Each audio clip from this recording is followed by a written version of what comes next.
walking on his hands, doing a handstand and walking. He was pretty impressive, strength-wise, coordination. So there are some athletes of superior ability in this sport, although the top level is a little bit thin, but still there are some people who would possibly be professional athletes in some other sport if they were devoted to it. Yeah, likely so. I mean, that is something that also improved over time. I mean, 20 or 25 years ago, when I looked through the players we had then, there was not that much of being real athletes with muscle packs, six packs, whatever. But yeah, that's nice to see, and they probably could do other sports as well in that fit shape. Yeah. Just to remind you, we are now watching the Orcas Volans match, and Orcas is in blue. The Colombians, they lost their first game. They looked a little flat, so they'll be looking to change situation. Volans is a new team, and they're probably really happy they won their first match. Of course they are. And there's going to be a lot of pressure here from the Colombians. They must have had a hard talk. The coach must have been pretty angry at the poor result yesterday. And right now they're keeping it on the side. But Volans breaks away. She passes down to a teammate whose ankles are caught, and she doesn't see a forward pass. And now she does. It's a 2-on-3 situation. They don't really have a good move to the goal, but she's dragging her defender into the goal anyway, and manages to get it to a teammate who comes in from above. It's hard to see how they could score with so many around the goal, but there are a lot of nerves here right now. Mm-hmm. Yeah, there are a lot of gaps around the goal, I have to say. So it does not look very good for the Orcas team currently. So they struggle a little bit to find their positions under the goal, I have to say, and that is something that the Czech team definitely try to take advantage of. You'd like to see that when the attacker comes in with the ball, makes one contact, and then passes to a teammate who comes in to replace her. Yeah. The Czech players, they had a disciplined attack that a player would come in, make contact with the goalie or the back, and then turn around, head out, and pass directly to a teammate who came in to replace her. Yeah, that's right, exactly that. I mean, this is how you need to attack all the time. You need to keep the goalie under constant pressure, and short attack, trying to get the ball in. If it doesn't work, you need to get back to the midfield, and try to regroup. Not get tied up. So now we see that the Czechs have recovered the ball again. They're coming over to the Orcas side of the pool. The ball drops down to the bottom, and there are 3 Orcas players out to get it. They managed to pass to a player who's out in the center. She puts her hand out, defends herself, finds a teammate who streaks to the goal. It's a 2-on-1 situation. She doesn't manage to get to the goalie alone, but now it was just a collapse there. That was a bad mistake. That was definitely a bad mistake. This is something that I have to admit probably would not have happened if the Czech team has been training a bit longer than they probably had if it was set up in a short time. So if you put the team under pressure like that, and the last one on the goal is the goalie, or probably it was a different player actually even. Then this is a big mistake. That mustn't happen. They had enough defenders in place in order to stop that, but they were in a panic situation, and it was that lack of experience, and nobody clamped on the ball, and then it turned into a score. And now we see Orcas has the ball. They're not making much forward progress, and the Czechs are swarming on them. But the Orcas now has a 1-0 lead, and there's been a halt to the action. We see a free ball in favor of Orcas here. Or is it in favor of the Czechs? Oh yes, it's a Czech free ball. And she raises it up, passes down to the left side. He's caught by the legs. No players around. Yeah, there are no players around. So also this is something that you of course need to train all the time. These are standard situations, how to play a free ball, where to position your players, and just to be ready for action again. The result is that they've lost the ball, and Orcas is headed to the other side. She's doing stereo kicking there. You would not the fastest way to go forward, but she was moving forward. And I've got the pressure on the other side, and the Czechs are under pressure. Yeah, they are under pressure. Let's see how they start their attack. Well, it seems to be still a nice way to attack from the closed corner of the pool. Unfortunately, this is something that I would do a little bit different, because you do not have the flexibility to swarm around the goal. You are limited in your way of attack. So the Czech would easily defend their goal by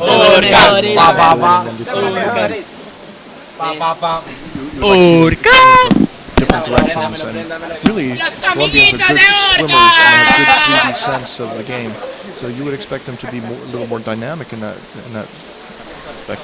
Yeah, exactly, more versatile. I mean, they usually come from both directions. They try to attack the goal straight from the forward, actually, from the middle. So being pressed or starting the attack from the close corners is not really something that I favor, because you aren't that flexible. You cannot pass to the left and the right side. You are always limited to one side. So that's a question that has shifted over time. That it was a very standard sort of Scandinavian way of playing in the past, the Nordic take a corner and just come in on the bottom, but it's not in favor right now, in your opinion. Well, I mean, if a team is trained it for quite a long time and is able to develop a few different types of attacks, then this is probably nice to do. But if you are not, or if you do not want to be too standardized in your way of attacking, then I think you should be more versatile and keep it open to both sides. Right. Aquí con el micrófono. 5 seconds on the clock, which means that it's a penalty. And an Orcas player is going to have a chance to give them a 2-0 lead. Interesting situation. Always an interesting situation. I'm not quite sure how or why they got a penalty. Probably the goalie was stuck with the shoulder. So it's always interesting. We'll see how the Czech goalie will defend that. Yeah, that does not necessarily mean that this is a definite goal. So far, she hasn't gone on the basket. Now she goes up. The attack is from above. She's come down. She's got on the bottom. She's at the head side. She's got the ball on the bottom. The goalie's not really putting her hands on it, and the result is that a little gap there, and it. Yeah. I mean, this is also something that you need to train. This is a standard situation, and you must be aware of, especially as we are playing these matches in the 4 round, and we need to come to a definite result. So if you score draw in the regular time, you need to end up in a penalty shootout. This game now it's shifted definitely in favor of Orcas. In the first half here, it's 2-0. We see a little less than 3 minutes on the clock, and Orcas has still got the ball over on the Czech side of the pool. They're tied up, and it could be that the Czech players are physically maybe slightly larger than the Colombian players, but that's almost always the case. The Colombian players are not large in stature, but they make up for it in other ways of playing. Long bottom times, very good ball handling skills. Yeah, if they are really playing as often as I've heard of, then they should be very aware of where everyone of their teammates is positioned underwater. And if you are very flexible, very quick underwater, you don't need to be very strong to keep the ball running and to play it properly. How many times a week do you think a young underwater rugby player should be playing in order to develop properly? Well, I would say we are talking. I mean, compared to what I've done in my younger times, we were playing for 6 to 8 hours a week. But I've heard that the Colombians are playing, I would say, 3 times a day for a couple of hours. I mean, this is a lot of time, and therefore it's no wonder that they are very quick on the weekend. But I think 2 days per week should be okay with 2 to 4 hours each. So the 1 hour club time is not really enough to develop a national team player. So Orcas is holding on to the ball. They're coming in on an open goal and score. Yeah, also a quick counter-attack. Someone, dropped the ball. Orcas player just grabbed it. And lack of experience is really showing on the Czech side now, because they don't have a way to stabilize themselves. You need experience being under and losing and stabilizing your team, and they just don't have that. Exactly. Yeah, I mean you need to keep calm in every situation, and this comes with experience, and this is definitely lack of experience. Even though if you may have one or two very experienced players, if the rest of the team doesn't support you, this is a team sport, and either you win as a team or you lose as a team. Orcas has got the ball again. It's a 2-on-2 situation. They can afford to swim in on the goal aggressively now because they have a lead, and probably once your team has a lead, some other players want to score. The players who've scored, they want to score again, and that can make it even worse. Yeah, we are talking about the mental pressure we have here on the young Czech players. Then, once the Orcas are doing their job, and once they got into play, I mean it's very clear that the Czech team doesn't do anything against them. We're at halftime now, and it will be difficult for Volans to come back. I think we can say that this match has pretty much been decided unless Volans manages to somehow come up with a really fantastic game plan. But the Colombians would be able to swim away and avoid contact if it came down to a scoring situation. They would be able to slow the game down and swim in the corners and stuff like that. Some teams actually have very good techniques for passing up and down in the corner. The Norwegians can burn out the clock, and it's really horrible to watch. Do you practice that? No, we are not practicing that. So alter my players to keep on the play and to stay away out of danger, so to speak. Yeah, but we are not exercising on playing down the clock. Definitely not. I think the best way to keep in the match is to keep the opponent under stress. So no time for them to think, only to react. So the best defense is a good offense, and exactly like that. So keep them under pressure. Let the ball or pass the ball in front of the goal. Try to attack it. Yeah, just continue with your play. If you've done it until that time properly, and you are the leading team, so where's the reason to change it? Yeah, only if the other team is climbing back in the match. But if you become passive, then of course being passive might be just encouraging for the other team that they'll play even harder. Yeah, that opens up the door, of course, for the other team. If you don't do anything, then they see their chance and try to crack it open. Yeah, but I hope that we are fit enough to proceed the way we started. So, well, we reached halftime, and you said that you would be headed on, but we're very grateful for the opportunity to speak with you, and you're certainly very good. You've got fantastic English idiom here, onesies. What words from the underwater vocabulary do you have that exist in German that should exist in English but don't yet? I have no idea. I have to think about that. Okay. In a few days. All right. Thank you very much. Good luck.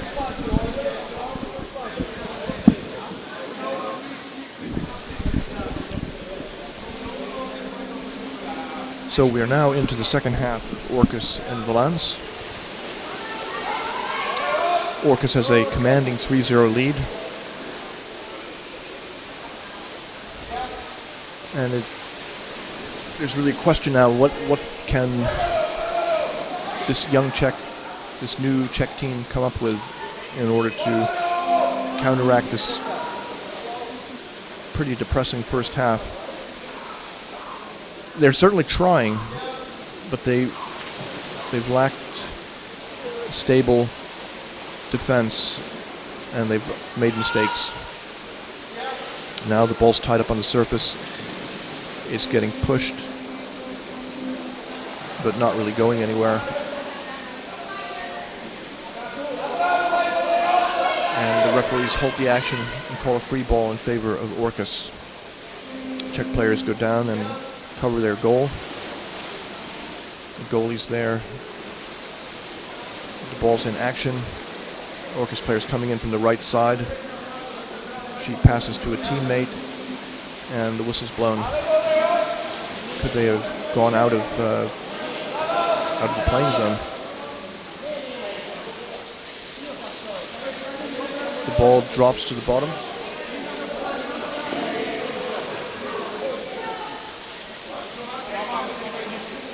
Perhaps it's a timeout here. Probably, we could guess that it's a Volans timeout. Yes, timeout.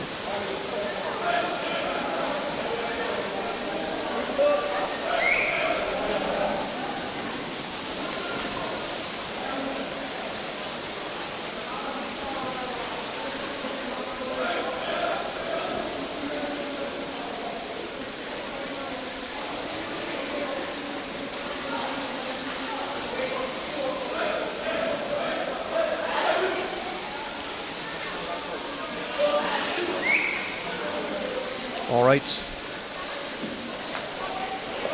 A few seconds left in the break here. Volans is talking about what they have to do in order to change the situation. They'll have the ball to start with here. The Orcas players are out there.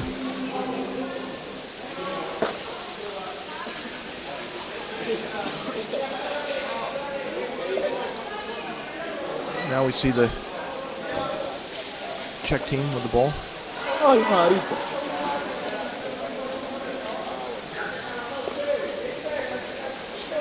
This free ball is coming on the Czech side of the pool.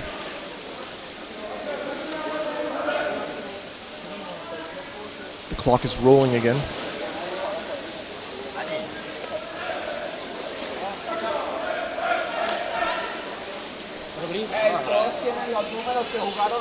I'm not sure what's causing the delay here, but the ball's into action. A pass down to the right. She's tied up. Passes back over to a teammate who takes it further up the pool in the direction of Orcas basket. And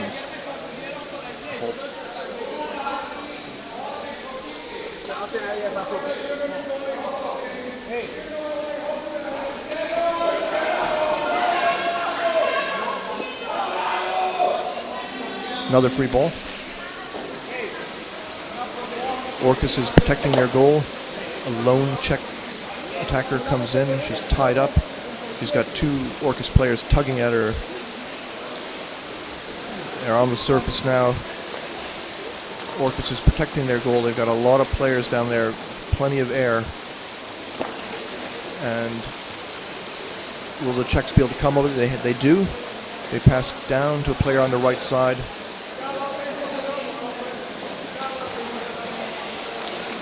And now it's back in the hands of Orcas. There are plenty of players in this attack. 3-on-1, but they slow up. Still, they come all the way over to the goal. And it's a pressure situation for the Czech players. That could have been a little faster there. And Volans comes up with the ball. They drift out into the center. It's all tied up. Orcas players are coming in trying to help out of the scrum there. But it's a Volans player who comes up with it in the end. She spins round, passes down to her teammate. Nice move. She's 1-on-2. Two defenders there. And I saw a little replay there. Now they're over in the corner, waiting. There's a player lurking by the basket. The attacker backs out. passes to a teammate who comes in the center, passes to another teammate who's coming in from above.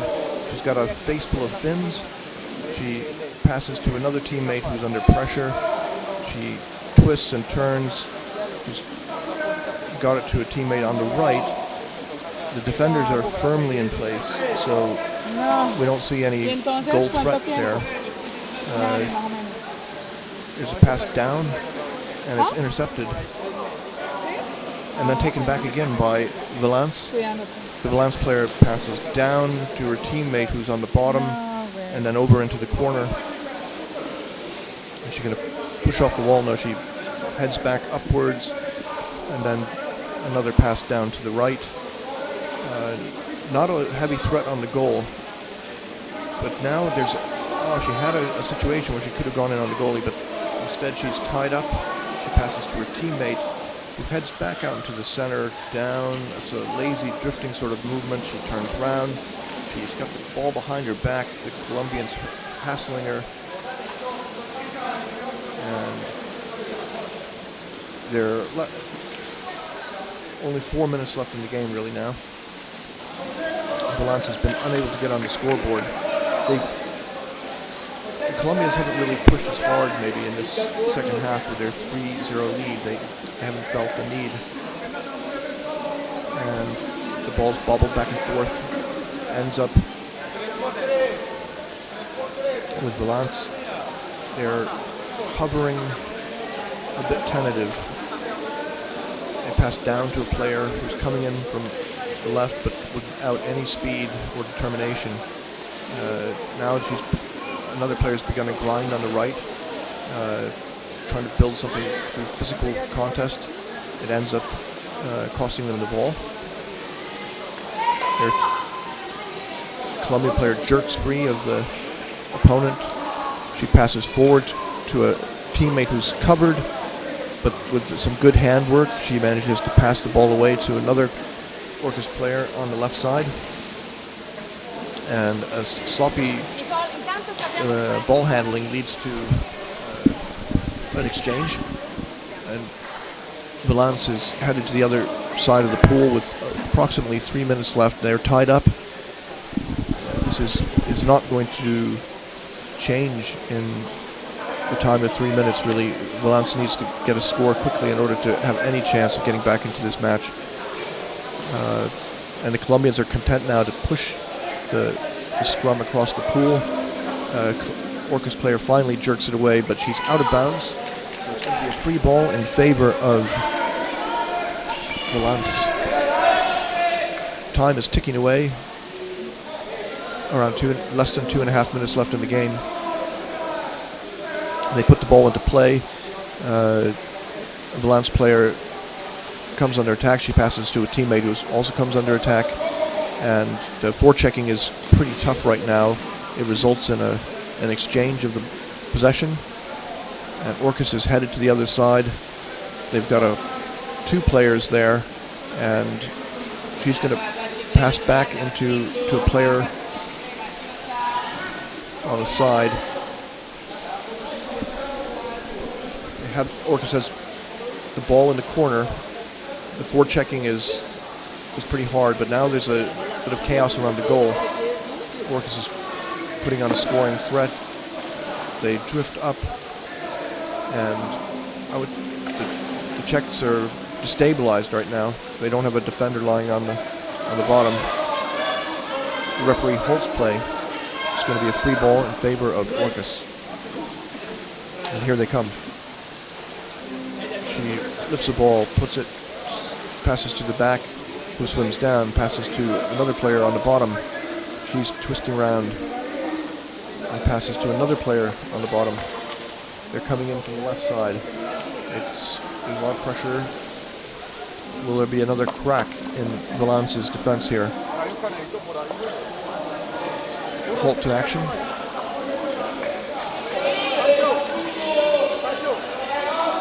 The ball drifts to the bottom of the pool.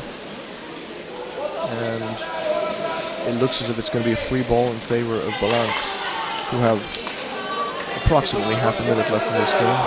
That's not enough to score 3 goals. probably like to score one goal just to come out of this match having scored. With approximately 20 seconds left on the clock, they pass. A player on the left has got it. She passes to a teammate who comes in from above. She's got some fins in her face. Passes to another teammate who manages to hold onto the ball and keep the ball down there, but time has run out, and that is the game here. Orcas 3-0 over Volans. Be back with you for the next match, and that will be Orcas men's against Firenze.